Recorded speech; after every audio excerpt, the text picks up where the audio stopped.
Assalomu alaykum hurmatli yurtdoshlar, Fikrat tahlil dasturlarini boshlaymiz. Undan oldin biroz ayni damda ommaviy axborot vositalarida yoki ijtimoiy tarmoqlarda muhokama qilinayotgan masalalarning kichikroq sharhi.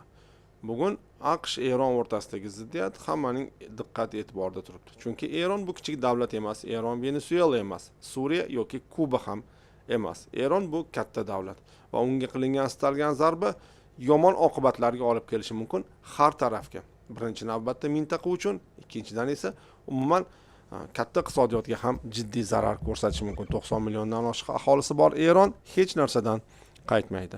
Yana bir bor kursni boshida eslatib o'tamiz, Eronning ichidagi tuzum masalasi muhokama qilinmayapti. Faqatgina xalqaro huquq qoidalari. Ya'ni barcha davlatlar amal qilishi kerak bo'lgan, aslida o'zaro kelishishgan, birovning ichki ishlariga aralashmaslik, ular bilan faqat tashqarida muloqot qilish masalasi. Mana shu haqda gap ketyapti. Bugun esa Eronning ichki ishlariga to'g'ridan-to'g'ri aralashish.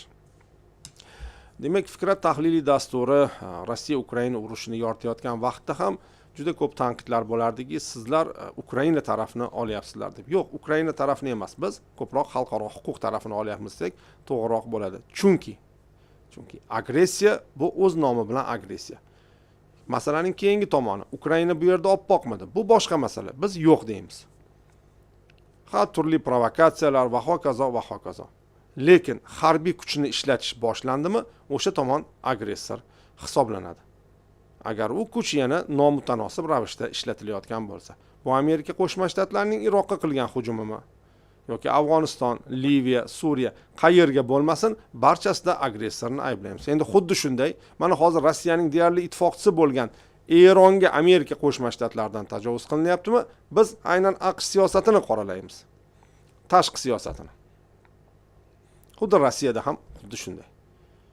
Shuning uchun bu narsani unutmaylik. Biror bir masalaga munosabat bildirayotganingizda xalqaro huquq qoidalari nuqtai nazardan bunga yondashish kerak.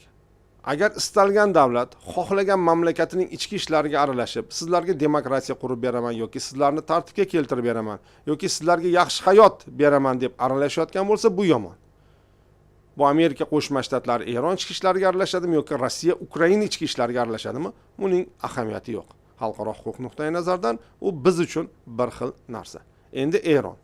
Demak, Eron atrofida bo'layotgan masala bejizga emas, chunki Eronning yashirin harbiy qudrati qandayligini oxirgacha bilib bo'lmayapti. Ya'ni G'arb uchun ko'proq Eron raketalarining xavfi. Mana biz bugun uning imkoniyatlari, tahdidlar va global strategik manfaatlar to'qnashuvi haqida suhbat qilishni reja qilganmiz. Bu haqda biroz tahliliy maqola tayyorlangan.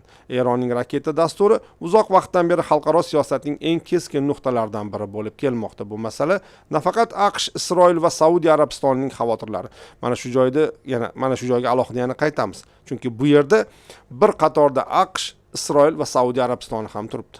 Demak, bu masala nafaqat AQSh, Isroil va Saudiya Arabistonining xavotirlari, balki Eronning o'z suverenitetini himoya qilish intilishlarini hamda Rossiya va Xitoy kabi kuchlarning mintaqaviy muvozanatga bo'lgan qarashlarini ham qamrab oladi. Eronning raketa kuchi aslida qo'rquv faktori emas, balki murakkab geosiyosiy strategiyaning mahsulidir.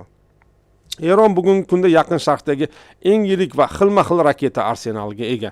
Bu dasturning ildizlari 1980-1988-yillarda Eron-Iroq urushiga borib taqaladi. O'shanda havo hujumlaridan katta talofat ko'rgan Tehron xorijiy sanksiyalar sharoitida o'zini himoya qilishning yagona yo'li sifatida mahalliy raketasozlikni tanlagan.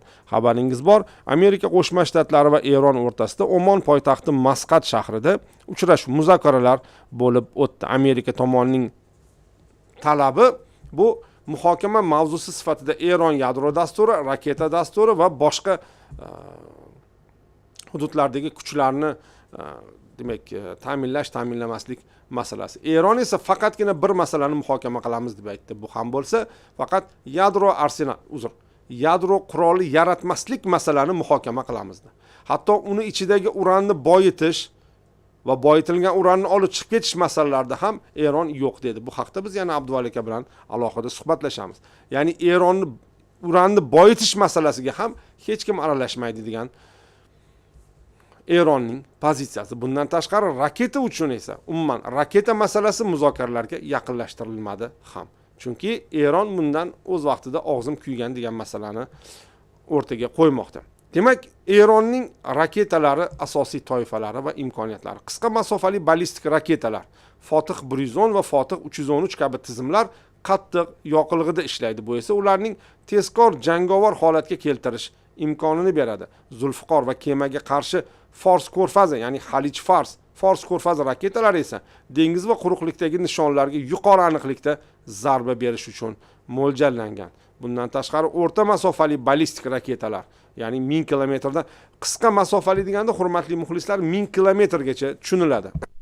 O'rta masofali ballistik raketalar deganda esa 1000 kilometrdan 3000 kilometrgacha. Bu Shahab 3 oilasi, shuningdek Emad, Hadr, Sijjit va Xurram Shahr kabi modellar Eronning asosiy tiyib turuvchi kuchi hisoblanadi. Ular Isroil, Fors ko'rfazidagi Amerika Qo'shma Shtatlari bazalari, hatto Janubiy Sharqiy Yevropagacha yetib borish salohiyatiga ega bu o'rta masofali raketalar. Bundan tashqari qanotli raketalar, Sumar tizimidagi, ya'ni Sumar tipidagi raketalar 2,5 kilometrgacha past balandlikda uchib, radarlardan yashirinish va mudofaa tizimlarini aylanib o'tish qobiliyatiga ega. Bugungi kunda, ya'ni 2025-yildagi harbiy to'qnashuvlardan so'ng, o'tgan yil bo'lgan harbiy to'qnashuvlardan so'ng Arsenal ma'lum darajada zarar ko'rgan. Ya'ni bugungi kunda Arsenali ma'lum darajada zarar ko'rgan bo'lsa-da, Tehron ishlab chiqarish tezligini pasaytirmagan. Yer osti raketa shaharchalari va mobil uchirish qurilmalari Arsenalning omon qolish darajasini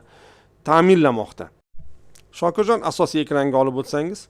Demak, mana bu yerda Eron raketalarining jadvali keltirilgan. Agar e'tibor bersak, masalan, Emad raketalari 1700 kilometrgacha, keyingilari 1950. Mana Fotih 110, Fotih 313. Bu 200, 300 va 500 kilometr. Bu qisqa masofali ballistik raketalar hisoblanadi. Ya'ni qisqa masofaga uchuvchi, boya aytganimizdek 1000 kilometrgacha. Endi mana Xurram Shahrni ko'rishimiz mumkin, 2000 kilometr. Bu o'rta masofaga uchuvchi raketa hisoblanadi, ya'ni 3000 kilometrgacha. Endi keyingi mana 40-50 kilometrlik yoki qiyam 700-800 kilometrli raketalar, Sijjit raketasini ko'rishimiz mumkin, 2000 kilometr biroz pastroqda, yoki mana Shahab 3 raketasi 1300 kilometr masofa va Sumar raketasi, bu 3000 kilometrgacha uchishi mumkin bo'lgan raketalar. Mana bu Eronning raketa quvvati. Haqiqatan bugun bularning ko'pi navbatchilikda deyish mumkin. Shokirjon, bizda buning xaritasi ham bor edi, ya'ni qayergacha yetib borishi mumkin. Mana shu suratni chiqarsangiz, qaysi raketa qayergacha yetib borishi mumkin. Hurmatli muxlislar, endi mana bu yerdagi chap, siz muxlislarga ham chap tarafda ko'rinyaptimi, yozuv. Ya'ni Eron to'g'risidagi yozuvni biroz tarjimasini aytib ketaylik, chunki Eron chap tarafda bu yerda aytish mumkinki to'liq g'arb tomonidan yozilgan, ya'ni Eronni biroz dushman qilib ko'rsatilgan. Shuning uchun bu yozuvga juda ham e'tibor bermaysiz.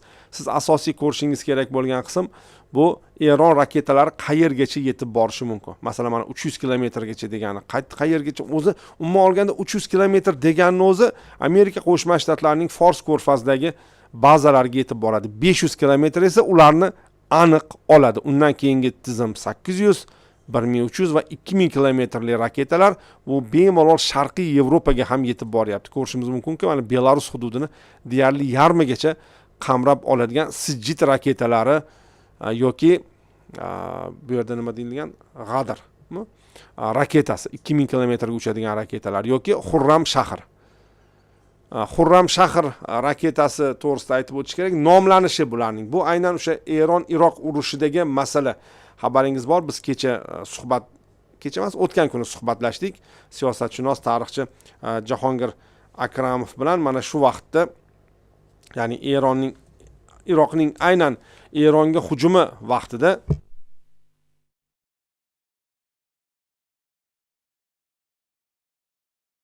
qayerlardan kirib kelgan va u yerda qaysi shaharlar birinchi talofat ko'rgani to'g'risidagi ma'lumot bor edi. Hozir shahar. Demak, hozir ekranda ko'rsatamiz. Nega aynan Xurram Shahr deb nomlanishini biroz tushuntirib ketishimiz kerak. Shokirjon, xaritaga olib o'tasiz. Demak, Eron-Iroq yoki to'g'rirog'i Iroq-Eron urushi vaqtida Iroq Shatl al-Arab daryosi bo'ylab kirib keladi. Ya'ni Shatl al-Arabning g'arb sharqiga o'tadi. Mana bu Basra tarafdan, mana bu yerda Abadan shahri, bu yerda esa Iroq egallab olgan Xurram shahri bor mana. Demak, Xurram shahrini qamal qiladi va buni egallab oladi. Iroq bu o'sha 1988 yillik urush davomida Eronning Xurram shahrini egallab oladi. Abadanni esa egallay olmaydi. Mana bu Shatl al-Arab daryosi va mana shu shahar nomiga atalgan raketa. Boyagi 2000 kilometrga uchadigan Xurram shahar raketasi aynan Iroq-Eron urushidagi vaziyat bilan ham biroz bog'liq. O'zi umuman masofalar bo'yicha ham ko'rishimiz kerak. Hurmatli muxlislar, demak, mana Eronning mana Bandar Abbos portidan agar hisoblasak,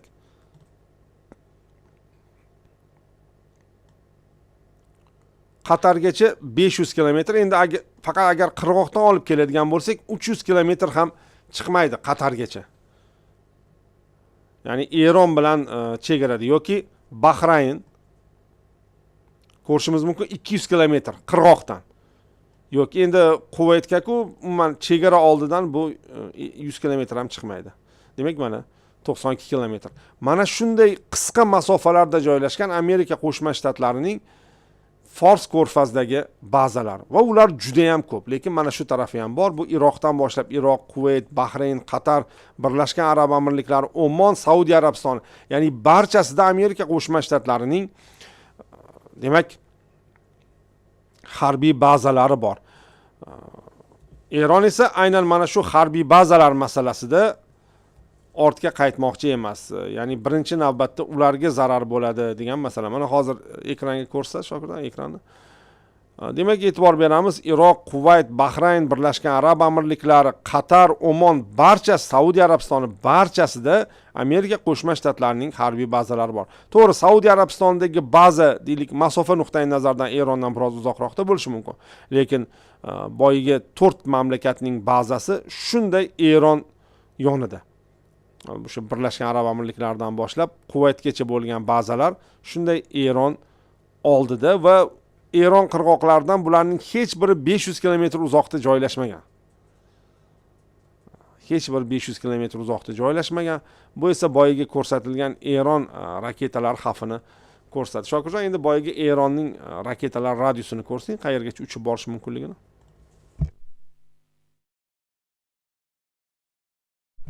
Mana nima uchun juda ham xavotir olishadi Eron raketalaridan.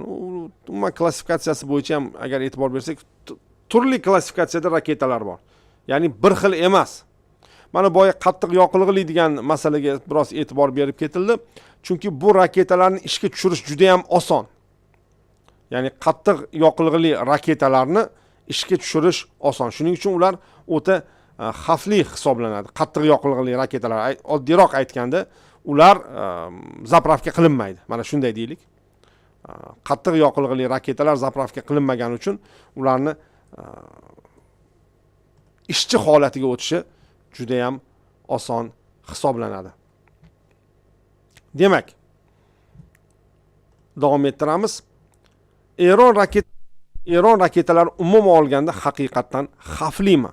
Bu savolga javob berishda xavfni kim va qanday his qilayotganiga qarash lozim. Ya'ni maksimal darajada xolis tahlil qilishga harakat qilamiz. Mintaqaviy aniqlik va Isroil omili 2024-2025 yillardagi mojarolar Eron raketalarining Isroil mudofaa tizimlarini yorib o'tish qobiliyatini ko'rsatdi. Buni hamma ko'rdi, buni hamma tan oldi. Bu nafaqat harbiy, balki neft va energetika infratuzilmalariga ham tahdid solib, global iqtisodiyotga ta'sir o'tkazishi mumkin. Proxy, ya'ni vositachi kuchlar strategiyasi. Eron o'z texnologiyalarini Livandagi Hizbulloh, Yamandagi Husiylar va Iroqdagi boshqa guruhlarga ulashishi mumkin. Bu Eronga o'z chegaralaridan uzoqda bilvosita kuch ishlatish va AQSh manfaatlariga bosim o'tkazish imkonini beradi. Rossiya va Xitoy pozitsiyasi. Rossiya uchun Eron raketalari G'arbning Yaqin Sharqdagi yakka hokimligini muvozanatlovchi vositadir. ikki davlat o'rtasidagi harbiy hamkorlik global xavfsizlikning yangi o'qini shakllantirmoqda. Xitoy esa mintaqada barqarorlik tarafdori, biroq u Eronga qarshi sanksiyalarning G'arbning geosiyosiy quroli deb biladi va Tehronning mudofaa huquqini qisman tan oladi. Yadroviy sug'urta va kelajak. Eron uran boyitishni davom ettirar ekan, raketalar potensial yadroviy kallaklarni tashish vositasiga aylanishi mumkin. Mana endi eslatib o'tadigan jihat. Demak, biz hozir raketa tizimlari haqida aytib o'tdik Eronning, ya'ni qanday raketalar bor, ular qayergacha yetib borishi mumkin. Bu portlovchi quvvat bilan, yadroviy emas. Lekin masalaning ikkinchi tomoni, juda ham G'arb tomonidan tahdidli deb bilinadigan tomoni, ushbu raketalar yadroviy quvvatni ham tashishi mumkin. Ushbu raketalarga yadroviy kallaklar o'rnatiladigan bo'lsa, xavf karrasiga oshadi. Mana shunisi juda ham xavfli. Ya'ni ushbu raketalarning albatta jangovar kallagi bor. Lekin jangovar kallakni o'zi bir necha turlarga bo'linadi. Eng kattasi demak, u yerda demak portlovchi moddalar, ikkinchisi esa yadroviy portlovchi moddalar. Ya'ni bu raketalar mana shunday yadroviy kallakni ham tashishi mumkin. AQSh razvedkasi 2035-yilga borib Eron qit'alararo ballistik raketalarga ega bo'lishidan xavotirda. Demak, 10 yil ichida Eron qit'alararo ballistik raketaga ega bo'lishi mumkin. Qit'alararo degani bu Erondan Amerika Qo'shma Shtatlari yoki Janubiy Amerika davlatlariga yetib bora oladigan darajadagi raketalar nazarda tutiladi. Endi Amerika Qo'shma Shtatlarining strategik tashvishlari, umuman olganda bu qo'rquvmi yoki hisob-kitob? Amerika Qo'shma Shtatlarining yondashuvi qo'rquvdan ko'ra ko'proq strategik tiyib turishga asoslangan. Washington uchun Eron raketalari quyidagi muammolarni tug'diradi. Eslatib o'tamiz, bu Washington uchun AQSh qit'asi xavfsizligi, AQSh qit'asi deyman. AQSh harbiy bazalari xavfsizligi. Fors ko'rfazida joylashgan 10 minglab Amerika Qo'shma Shtatlari askarlari Eronning qisqa masofali raketalarini nishonda. O'rta masofali ham emas, hurmatli muxlislar. Demak, 10 minglab AQSh askarlari Eronning qisqa masofali raketalari nishonida. Diplomatik muvaffaqiyatsizlik, lekin bunga Amerika Qo'shma Shtatlarining o'zi aybdor. Buni ham aytib ketaylik. 2015-yilgi yadro kelishuvidan chiqilishi. Mana shu yerda G'arb, demak, ommaviy axborot vositalari yoki tahlil markazlarining materiallariga e'tibor bersak, qarang, nima deyiladi? 2015-yilgi yadroviy kelishuvdan chiqilishi. Kim chiqishi degan alohida savol bor bu yerda. Amerika Qo'shma Shtatlari, lekin bu aytilmaydi.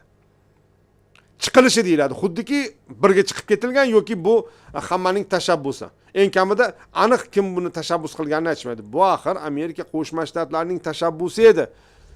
Donald Trampning birinchi prezidentlik davrida u Eron bilan yadro kelishuvidan chiqib ketgan. Obama davrida zo'rg'a erishilgan va dunyo biroz xotirjam tin olgan kelishuv edi. Lekin Donald Trump undan darhol chiqib ketdi va muammolarning bosh sifatida ham shu ko'rilyapti.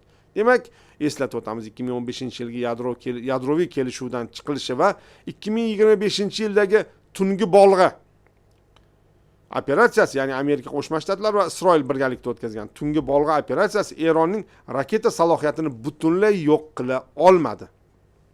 Bu esa kuch ishlatish yo'lining cheklanganini ko'rsatmoqda. Mintaqaviy beqarorlik, Eronning ta'siri Yaman, Suriya va Iroqdagi mojarolarni deylik juda yomon holatga keltiryapti demaylik, jiddiy ta'sir qilyapti. To'g'ri, Suriyadagi ishtiroki Eronning yoki Suriyaga ta'siri kamaydi. Ammo alaviylar, kurdlar orqali balki biroz bordir ham deyilyapti, lekin umuman olganda Suriyaga ta'siri Eronning kamaydi. Lekin biz bilamiz, Livan va Yamanda u jiddiy masala. So'nggi voqealar va istiqbol. 2025-yildagi urush harakatlaridan so'ng Eron o'z raketa obyektlarini qayta tiklash va mustahkamlashni tezlashtirdi. 2026-yilga kelib esa vaziyat ruhiy, psixologik urush bosqichiga o'tgan. Eronning raketa sinovlari haqidagi notam e'lonlar, ya'ni notam degani bu havo hududini vaqtincha yopish. Yodingizda bo'lsa, Eron havo hududi nechidir soatlarga yopildi. Bu esa jiddiy tashvish uyg'otadi. mana shuni NOTAM e'loni deyiladi. Mintaqaviy aviatsiya va xavfsizlikni xavotirga solishda davom etmoqda. O'mondagi muzokaralarning juda ham bir xursandchilik bilan qabul qilinmayotgani. Chunki Amerika Qo'shma Shtatlari ham unga pessimistik bir munosabatda nima chiqarkin degan ma'noda. Eron ham aytayaptiki, u yerda yadro quroldan boshqa hech narsani muhokama qilmaymiz degan masalasi biroz xavotirli hisoblanmoqda. Tehron o'z raketa dasturini mudofaa qizil chizig'i deb biladi va uni muhokama qilishdan qat'iyan bosh tortmoqda. Eron o'zining raketa dasturini umuman muhokama qilmoqchi emas. Eron raketalari bu mintaqadagi kuchlar muvozanatini o'zgartirib yuborgan omil hisoblanadi. Agar G'arb uchun bu tahdid bo'lsa, Eron uchun bu omon qolish kafolati. Rossiya va Xitoy uchun esa ko'p qutbli dunyoning bir bo'lagidir. Masalaning yechimi nafaqat raketalarni cheklashda, balki Yaqin Sharqdagi umumiy xavfsizlik arxitekturasini qayta ko'rib chiqishda ko'rinadi. Endi qo'shimcha ma'lumot ham bor edi. Shokirjon, sizda bu surati bormi? Ya'ni Eron raketasining qo'llanilgani haqida men surat yubordimmi? Mana demak Google xaritadan olingan surat bor Shokirjon. Qo'shimcha ma'lumot berib ketamiz. Eron raketa kuchlarining jangovar qo'llanilishi, ya'ni xronologiya. Eron nafaqat o'zining mintaqaviy ittifoqchilari va vositachi guruhlari, ya'ni proksilar orqali harakat qiladi, balki 2017-yildan buyon o'z raqiblariga qarshi bevosita raketa kuchlaridan foydalanib keladi. Bu amaliyot Tehronning harbiy salohiyati va strategik maqsadlarini namoyish etishda muhim vositaga aylandi. Demak, 2017-2018 yillar terrorizmga qarshi zarbalar va Kurdiston yo'nalishi. 2017-yilning iyun oyida Tehronda IShID tomonidan uyushtirilgan terrorchilik xurujlariga javoban Eron Islom inqilobi muhofizlari korpusi Suriya sharqidagi Deir az-Zor viloyatida joylashgan terrorchilar bazalarini 6 ta ballistik raketa bilan urdi deyiladi xabarlarda. Oradan bir yil o'tib esa 2018-yilning oktyabrida yana xuddi shunday takroriy zarba berilgani aytiladi. Shokirjon, o'sha suratni ekranga olib chiqasiz. Mana Suriya hududidagi o'sha Deir az-Zor ga berilgan zarba. Shuningdek, 2018-yil sentyabr oyida Eron Iroqning Koya shahrida joylashgan Eron Kurdiston Demokratik partiyasi va unga aloqador bo'lgan siyosiy harbiy tuzilmalarning qarorgohlarini nishonga olgan. Ushbu operatsiyada 7 ta yuqori aniqlikdagi Fotih 110 raketalari qo'llanilgan.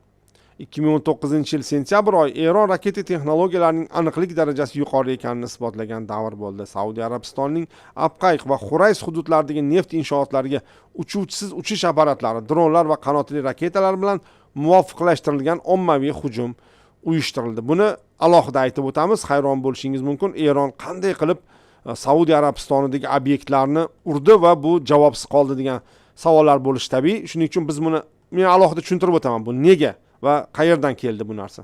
2020, demak, o'sha Saudiya Arabistonidagi 2 ta obyekt urilganda dunyodagi kunlik neft ta'minotining 5-7% ta'minlovchi Abqayq neftni qayta ishlash zavodi faoliyati vaqtincha to'xtab qolgan. Bu hujum global energiya xavfsizligi tizimining zaif nuqtalarini ko'rsatib bergan. 2020-yil AQSh bilan bevosita to'qnashuv. Eron raketa dasturi tarixidagi eng shov-shuvli voqealardan biri 2020-yil yanvar oyida sodir bo'ldi. General Qosim Sulaymoniyning o'ldirilishiga qasos sifatida Eron Iroqdagi AQSh harbiy bazalariga to'g'ridan to'g'ri hujum qildi. Bir necha soat davomida Iroqdagi AQSh bazalariga 22 ta ballistik raketa uchirilgan. Bag'dod g'arbidagi Al-Asad aviabazasidagi AQSh obyektlari jiddiy shikastlangan. Garchi hujumda qurbonlar bo'lmagan bo'lsa-da, portlash to'lqinlari natijasida 100 dan ortiq AQSh harbiy xizmatchisi turli darajadagi bosh miya jarohatlarini oldi. Ali satraseniya deydi-ku, miya chayqalishi. 100 dan ortiq AQSh harbiysi mana shunday jarohatlarni olgan. Yuqoridagi misollar shuni ko'rsatadiki, Eron o'z raketa arsenalidan quyidagi maqsadlarda foydalanmoqda. Birinchisi, javob zarbasi. Terrorchilik yoki siyosiy qotilliklarga nisbatan qat'iy pozitsiyasini ko'rsatish. Ikkinchisi, tiyib turish. Mintaqadagi raqiblariga har qanday nuqtaga aniq zarba bera olishini isbotlash. Uchinchisi esa iqtisodiy bosim. Muhim infratuzilmalarni ishdan chiqarish orqali siyosiy imtiyozlarga erishish. Endi boya va'da berganimiz, biroz orqaga qaytamiz. Shokirjon, o'sha Saudiya Arabistoniga bo'lgan hujum to'g'risidagi suratni ko'rsating. Boya aytib o'tdik, demak, Saudiya Arabistoniga hujum qilingan deb, ya'ni biroz qo'rqinchli-da o'zi, ya'ni Eron bilan Saudiya juda yaqin geografik nuqtai nazardan. Demak, 2019-yil sentyabr oyida Saudiya Arabistonining Abqay va Xurays hududlaridagi neft inshootlariga zarba berilgan. Lekin bu to'g'ridan to'g'ri Eron qildi degani emas. Mana shuni ham aytib ketaylik. Bu hujumning asosiy sababi Eron va AQSh o'rtasidagi keskinlikning avj olishi edi. 2018-yilda Amerika Qo'shma Shtatlari prezidenti Donald Tramp yadroviy kelishuvdan chiqib Eronga qarshi maksimal bosim kampaniyasini boshlagan va neft eksportini nolga tushirishga harakat qilgan. Eronning neft eksportini nolga tushirishga harakat qilgan. Eronning javobi: Tehron agar biz neft sota olmasak, hech kim sota olmaydi degan mantiq bilan harakat qildi deyiladi. Abqayga zarba berish orqali Eron g'arbga va mintaqaviy raqiblarga o'z iqtisodiyotini bo'g'ishning bahosi qanchalik qimmat bo'lishini ko'rsatib qo'ymoqchi bo'ldi. Bu gap g'arb tahliliy markazlariniki. Lekin rasman esa hujum uchun mas'uliyatni Yamandagi Husiylar harakati o'z zimmasiga olgan. Mana shunday. Ya'ni Saudiya Arabistonidagi ikkita neft inshootiga zarbaga mas'uliyatni Husiylar olgan. Shuning uchun bu to'g'ridan to'g'ri emas. Ammo ya'ni Husiylarning qanday sababi bor bunda? Ya'ni Husiylar nimani iddao qilgan? Saudiya Arabistoni boshchiligidagi koalitsiya Yamandagi fuqarolik urushiga aralashgani va Husiylarga qarshi doimiy havo hujumlari uyushtirgani uchun qasos deb aytishgan Husiylar. Yodingizda bo'lsa, Yamanda mana shunday vaziyat edi. Ya'ni Arab koalitsiyasi Yamanda fuqarolar urushiga aralashgan. Hozir endi bu aralashmayapti. O'sha vaqtda jiddiy edi bu masala va Husiylar mana shunga qasos sifatida biz otdik deyishgan. Lekin mutaxassislar buni o'rganib chiqqanda hujumda ishlatilgan dronlar va qanotli raketalar, asosan Quds 1 qanotli raketasi ishlatilgan. Eronniki ekani va zarbalar aslida Yamandan emas, balki shimoliy yo'nalishdan. Shokirjon, endi boygini ko'rsatasiz. Ya'ni suratda o'sha shimoliy yo'nalish ko'rsatib qo'yilgan. Mana agar e'tibor bersak, bu 4 va 5 zarbalar haqida gap ketyapti. Mana 4, 5 zarbalar Eronni shimoldan, boygali Xurram shahar tarafdan kelgan deb aytishadi bu g'arb ekspertlari. Demak, mana shunday zarbalar bor. Bu Eronning o'sha raketalarning sinab ko'rilishi deyish mumkin. O'zi umuman ming afsuski, dunyoda qayerda biror bir muammo bo'layotgan bo'lsa, katta davlatlar yoki qurol yarog'iga ega davlatlar nimanidir o'sha yerda sinab oladi. Eng yomoni poligon bo'lib qolayotgan davlatlar bizga yordam beryapti deb o'ylashadi. Demak, asosiy masala mana shulardan iborat. Abduvali aka chaqiring, Nurbek. Asosiy masala mana shulardan iborat. Hurmatli muxlislar, demak, davom ettiramiz ko'rsatuvni. Biz endi hozir siyosiy sharhlovchimiz Abduvali aka Soyibnazarovni studiyaga taklif qilamiz va ular bilan birga Eronni muhokama qilamiz. Chunki Ummonda bo'lgan muzokaralardan so'ng u yerda qatnashgan Steve Witkoff va Trampning kuyovi Kushner birgalikda Avram Lincoln aviatashuvchisiga ko'tarilishadi. Va buni juda ko'pchilik aytadiki, bu haqiqiy dag'dag'a edi. Ammo Eron tarafi aytdi, biz qo'rqmaymiz, bizni qo'rqita olmaysiz dedi. Ayniqsa Abbos Araqchi aytdiki, Eron tinch yadro dasturiga juda katta nima deydi? Qiymat to'lagan deydimi yoki katta pul to'lagan, shuni qanday chiroyli tarjima Abdullaga nima derdi? Ya'ni juda yuqori baho to'lagan. Juda yuqori baho, yuqori narx to'lagan. Mana shunday deydi, juda yuqori narx to'lagan. Shuning uchun biz hech qanaqasiga bundan kechmaymiz. Hech kim bizni bundan kechishga majbur qila olmaydi deb Abbos Aroqchi aytdi.